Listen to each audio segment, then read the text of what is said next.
is just a little video I took from Grants Zoological Museum in London. It was such an amazing little place. I'm so glad I found it. So many little curiosities and little interesting things. It really did remind me of somewhere that you'd find in Hogwarts, like a little classroom with loads of different skulls and skeletons and animals in jars. It was so interesting. Now, I'm not going to be able to give you like loads of interesting facts as I talk over the top of the video, but I just wanted to be saying something so you weren't listening on your own. So many different animals in different forms were present in this museum. Some soaking in jars, some sort of encased in glass, a lot of skeletons, as you can see here, and also there were some, and as you can see here, there were some stuffed animals, as this orangutan shows. She was stuffed. Also, you can probably see on some of the shelves little adoption signs, adopted by signs, and people adopt the animals like you would, in a zoo or anything, and you sponsor that exhibit, which I just thought was really nice, and especially that they put little adopted signs on the animals so that people know whose is whose. So anything really that you can think of is in this museum.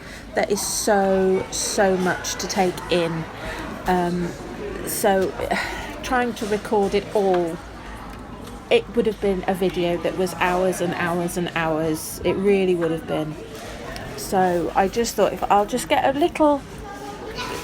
fleeting glance at everything. So here we are, sort of some of the apes and things in this case. That isn't. I think that, I'm not entirely sure. It's all right. I can't see because I'm going so fast. But there was a gorilla skull a moment ago. They had loads of interesting skulls here. They had, as you'll see, here we go. Lots of skulls. They have lots of different educational programs going on, so you can try and guess what the skull is from. What animal is it? They have, there's a fantastic elephant skull, hippopotamus skull. So fascinating.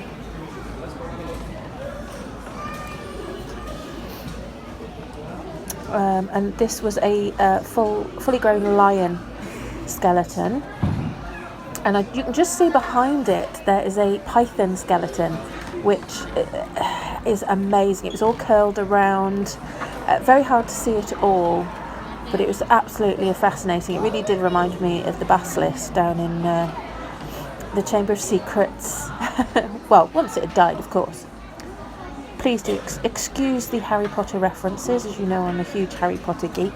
So if I can link anything to Harry Potter, I will. On one of the shelves, if I'm going to move the camera up, is a walrus skull. There we go. There he is.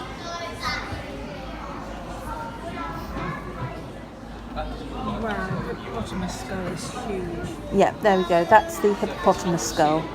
That's my hand for reference. There we go. That's how big it is. Yeah. Obviously, with everything being in cabinets, it's so hard for the size to come across. So I did try and put my hand just in shot there so you can see just how big it is. It still doesn't come across that it's humongous, but it really was. Oh, there's a giant turtle shell. I'm not very good at voiceovers. That reminded me of a triceratops. I really thought it looked like a triceratops. Excuse the noise of the cars in the background. I've got my window open. That is a human skull that has been blown apart. And here we have the elephant skull. Just in front was a juvenile elephant skull, and then a full-grown elephant skull behind it.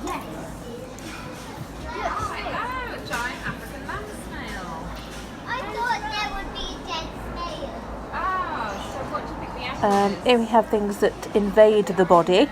Oh, that's a sea mouse. But the shelf above were things like tapeworms and all lovely stuff like that. As you can see, there is just so much there, so detailed and fascinating. I mean, you need a good few hours to really take it all in and give it a good read. This was a humongous skull and horns. Here we have the elephant skull.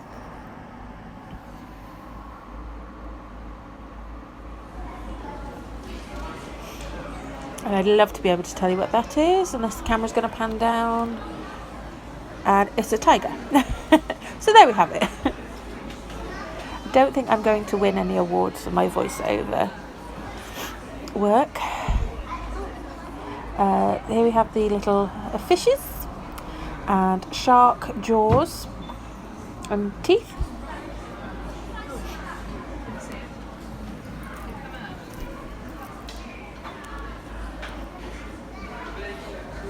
And as we're coming up to some of the shelves now, you're going to see a range of animals that look almost transparent. And you can sort of really see the inner workings, really, I suppose you'd call it. Now, what they've done, they've put these animals in a type of preservation and a type of chemical that makes them almost invisible, but makes sort of their inner skeleton, everything sort of, although I'm not sure how to put it really, but it's sort of so you can see everything. So here we are. Here are some of the examples now of that. You can see that it sort of turned them red, and that you can really see through the skin, as it were. You can see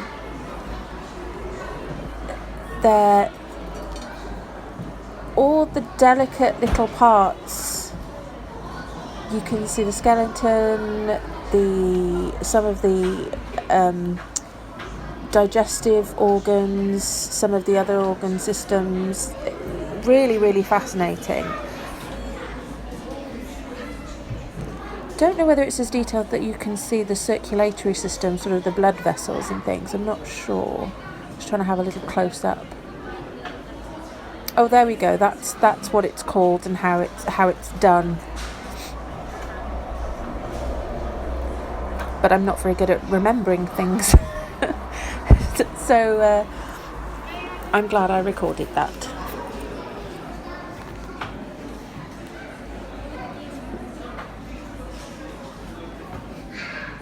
It wasn't just the shelves that were on eye level either. The shelves went all the way up to the ceiling. It was a very high building, and everything was full. Now, I don't know if they bring things down and sort of rotate what you can see, because there was just so much, and so much you couldn't sort of see the detail of, because it was so high up. Oh look, the floor. It's very exciting.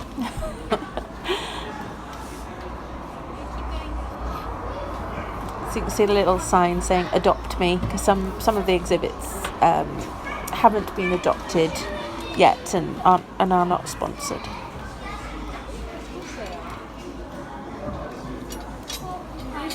Yeah, some little frogs and toads and things, all with the same technique, so they are almost transparent. Frog! Look how tiny that one is. Not a big frog fan. These are fine because they don't jump at me. There we are. Alizarin preparation. That's what it's called.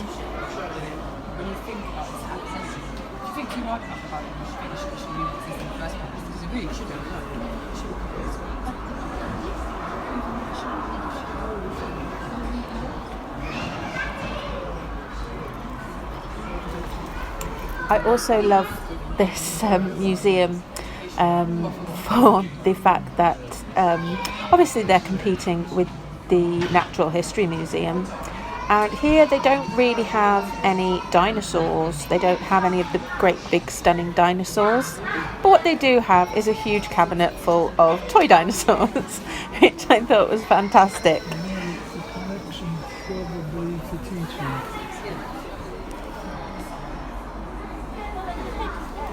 I think that was an alligator or crocodile skeleton.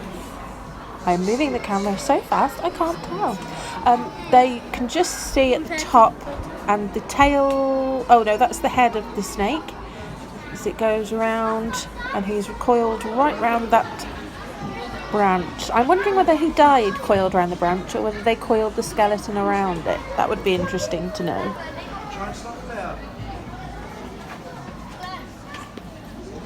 Several different eggs. Okay, I've gone the other way. There's the skeleton, the snake skeleton again.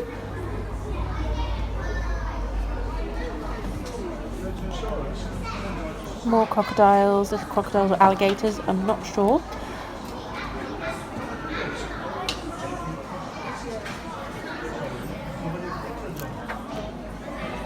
Iguana. Turtle. Another little turtle. Oh. Oh, my recording skills are shocking. Here we have some eggs. That one is massive, and as you can see, they're showing the sizes of the different eggs. Ostrich, emu.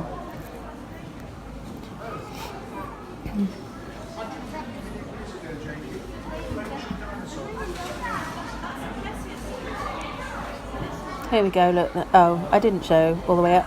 Now we're on to some more apes, monkeys, skeletons and skulls. Okay, that isn't. Where are we? Sorry, I'm lost now at where we are and what we're doing.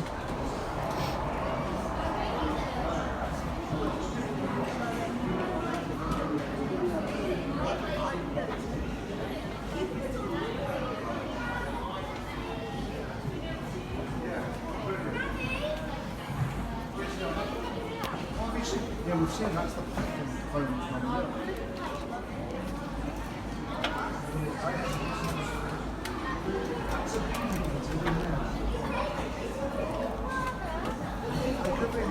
Sorry, camera skills are absolutely useless. That one I thought was so cute, the way it had been preserved.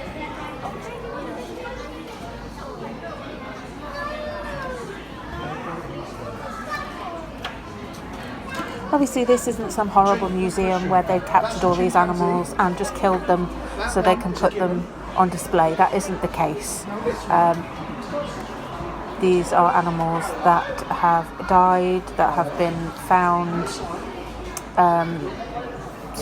some will have been found alive, some will have been donated deceased from zoos, found out in the wild and things like that. So they haven't just got all these animals and slaughtered them all for entertainment. Here are different skulls. These are replicas, as they were skulls, sort of Neanderthal man and things like that. So those ones were replicas, or casts, I think they call them. so much to see. Particularly this one's baboons. Please feel free to watch this in slow motion so you can actually take in all the exhibits. There's a little magpie there, and I don't know if anybody else is superstitious. I am, and you always have to salute a magpie and say good morning or good afternoon. Good afternoon, Mr. Magpie, and I did in the museum. I don't know if anybody saw me and understood what I was doing, but have to salute a magpie. And that's a chimpanzee.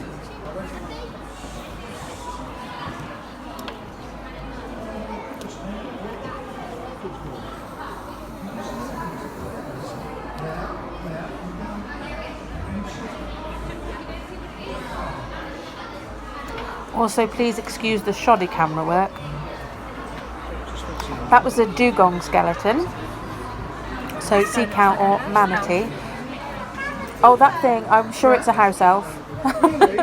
Didn't look like Dobby. So cute. Yes, I had to film this on my camera. Sorry, I had to film this on my phone camera, not my normal camera. What does a dugong do? Gorgeous little bat. Look at this. Or a big bat.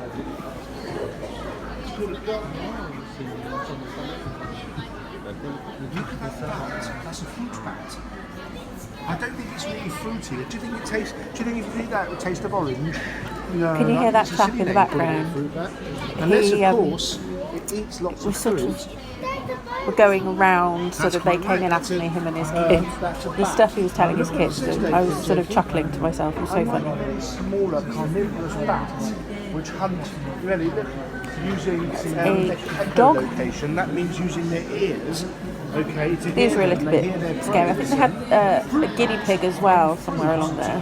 Sort of a slice through their head. Is it a rabbit? Gosh, oh dear, moving so quickly. I am awful. I think that was a sheep or a lamb. Guinea pig there. That was a slice through, so you can see its nasal passages, digestive passages. 10 points if you can tell me what that is. Everyone thinks it's Pringles. It's the same group as crabs. It's really spiders and In one of the jars there is a baby beluga whale. so they're not supposed to be named as crabs. It's not a bloody crab. It's a small As you can see, there's just so many tiny little vials, just sort of stacked everywhere. It's so difficult to see them all and document them all. So I think if I'm back in London, I will be going back. This one freaked me out, as it's all spiders and arachnids and horrible, creepy things that made me shiver. And look at the size of that sea spider. Ugh. Now we've come to brains. Got human brains and a gibbon brain and what was that, an infant pig brain, I think. They're just hundreds of brains. Fascinating to see all the different sizes.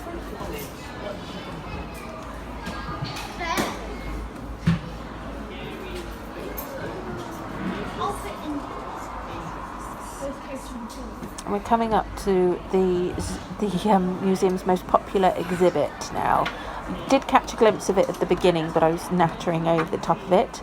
But I knew that I'd got some footage, and there it is. Well, there it is next to it. It is a jar of moles. So there we have it, guys. Thanks for joining me, and we'll see you next time.